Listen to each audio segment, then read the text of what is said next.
Sir जे अशी मुलं आहेत की ज्यांना म्हणजे ह्या सगळ्या जर्नीसाठी आता समजा हे आपण एक्झाम इमॅजिन करूयात ते 10वीचे मुलं आहे की त्या आधीचे मुलं आहे. हो.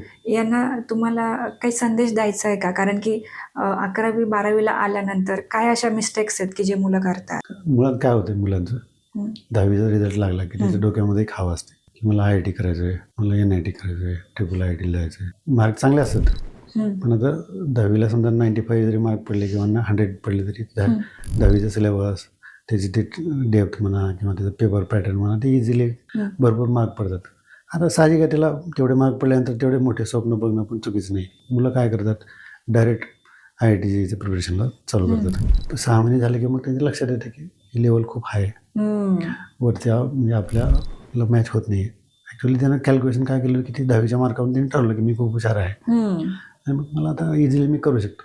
IIT पासून प्रिपरेशन चालू करतो. मग ते 5-6 महिन्यात ते लक्षात येतं.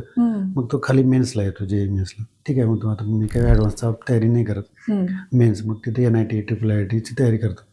मग 11th वर्ष जेव्हा संपतं त्यावेळेला मग असं लक्षात येतं. संपूर्ण व्हिडिओ बघण्यासाठी द सारिका शो या यूट्यूब चॅनलला आत्ताच भेट द्या.